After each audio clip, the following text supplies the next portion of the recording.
this idea that actually your life is defined not so much by success, because you're everyone's friend when you're successful, but by the knocks you inevitably are going to get, whether it's through losing loved ones, losing a job, losing a car, whatever it may be. You're going to get hit by blows in your life of differing magnitude. Mm-hmm. And I've always believed that how you deal with the downside of life really defines how you lead the rest of your life. Mm-hmm. Well, the clip is very interesting because it starts out with the admission that life is brutally difficult and sometimes unbearably brutally difficult. And you can see the progressives playing with that notion. It's warped into this sense of victimization, but it does reflect some understanding of the underlying tragic reality of life.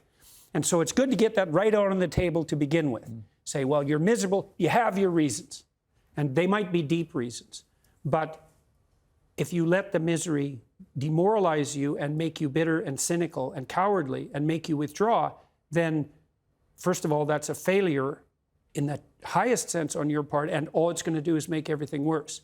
And then you might think, well, what do you have to respond to that? How do you respond to that catastrophe and challenge? And the answer is, and this is what Rocky is telling his son in no uncertain terms, is like, terrible as things are, there's a lot more to you than you can possibly imagine. And that if you face those things forthrightly and with some faith and courage, then you can have the adventure of your life and prevail even over catastrophe. And that's true. Right. So, I couldn't really get my head around why so many young people feel so anxious all the time compared to when I was young, when that wasn't really a big thing amongst my friendship group, certainly.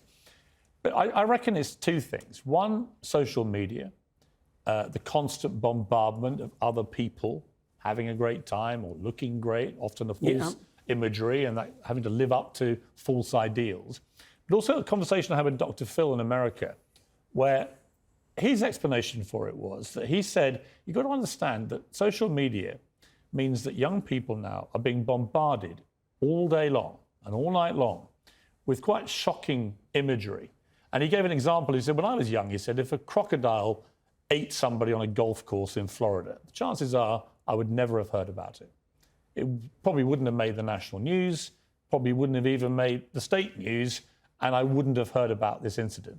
Now, it's quite likely that a video of the crocodile eating this person would be whipping its way around social media within half an hour, and young kids would be sharing it, disseminating it, and being exposed to this constant imagery all the time of quite unsettling and shocking imagery. What do you think of that theory? And I think that in itself was adding to a sense of everything's terrible. Well, I think it's a corollary of an information overload theory, right? I mean, one of the advantages to having the computational power we have is that everything is at your fingertips. And the disadvantage is that everything's in your face. And by everything, it might be 40 million pornographic images. Like, that's a lot. Or an endless array of tragic scenarios. And really endless. And so that's a problem. And the fundamental problem is, how do you handle the fire hose of information? And no one really knows the answer to that. But we should also point out that it's no wonder that young people are demoralized and anxious, because we're doing everything we can to demoralize them and make them anxious. So on the masculine front, we tell young boys that, well, the world's a terrible patriarchal tyranny, and all of that patriarchal tyranny, which is the whole explanation for history, has done nothing but oppress and exploit people and destroy the planet. And so that any manifestation of that masculine impulse on your part is equivalent to the world-destroying force. Well, all masculinity now is branded toxic. Yeah. And I remember, I think the key moment for me came when Gillette, who'd always had these very masculine commercials with the big guy cuddling a baby or whatever it may be, they suddenly switched gears and did a campaign where it started with a lot of Me Too imagery and basically the assumption that all men are awful until they can prove otherwise. And I predicted in a column this would be a complete disaster for them. And sure enough, $9 billion later, they did a screeching U-turn and went back to the big guy cuddling the babies. Because actually, two things I think about that. One, most men are not awful, actually. And secondly, not all the time. no, some men are, obviously. Some women are pretty awful, but not most of them. But if you try saying that and not getting cancelled. But I think also this thing that you've got into trouble about, which I don't understand why, that you believe that most women probably quite like their men to be strong and confident. I don't believe that. All the data shows that clearly across cultural samples and has for 50 years. Plus, everyone knows it. Anecdotally, most women I know, I think, would absolutely agree. Why is it that you've been so vilified for suggesting something which is so palpably true? Well, I think, first of all, that annoys narcissistic women no end. And it annoys people who think that there are no biological or cultural limits on how we manifest our behaviors. And also, it frightens a large number of women because many women have never had a good relationship with anyone masculine in their life. And so the notion that they would need to establish a trusting relationship with a man, especially if he's also in something approximating a superordinate position, which is what they might like to find him maximally attractive, also implies that they're in some sense going to be under his sway. And if there's no trust there, well, that's absolutely terrifying. And I have some sympathy for that because there are no shortage of women out there who've never had a positive relationship with anyone masculine. And so they're completely unable to discriminate between narcissistic power and compulsion and confident competence. And so because they can't distinguish that and they're afraid, they put all of that in the same category, which is something like the predator category. And that's not good for them because, well, as you said, all men aren't predators all the time. And they need to establish a relationship with a man. Right. We're also in a very strange place where a lot of high-profile women will not say what they think a woman is. Yeah. Because they are... Ketanji Brown Jackson, the new member of the Supreme Court, in her nomination hearings, was asked a question. This is what she said. Can I provide a definition? Mm-hmm. No. Yeah. I can't. You can't? Not in this context. So I'm not a biologist. It was a riveting moment because you're going to be on the Supreme Court of the United States of America. You're a woman. You're the first black woman on the court. And that in itself, I know you've raised eyebrows about why did Joe Biden go out there and say we need to have a black woman?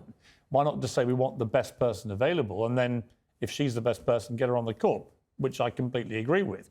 But for her not to be able to commit to explaining what she thinks a woman is. And then I had a moment on this show where Macy Gray, the singer, did stick her neck out. And she said this. I will say this, and everybody's going to hate me, but as a woman, just because you go change your parts doesn't make you a woman. Right. Sorry. You feel that? I know that for a fact. Like, if you want me to call you a her, I will, because that's what you want. But that doesn't make you a woman just because I call you a her and just because you got a surgery. With chilling predictability, Macy Gray stuck to her guns for a couple of days, and then the onslaught was so overwhelming against her, she had to go on national television in America, issue a groveling apology for everyone that she'd hurt, with this statement of what many would think is just a statement of biological fact. How have we got to this place where women are terrified of saying what a woman is, and women who do say what they think it is, i.e. there are clear biological distinctions between a man and a woman, they get destroyed? Well, we've accepted this preposterous hypothesis that your identity is only subjectively defined. And as I've tried to point out on some of my lectures, the only people who think their identity is subjectively defined are 2-year-olds.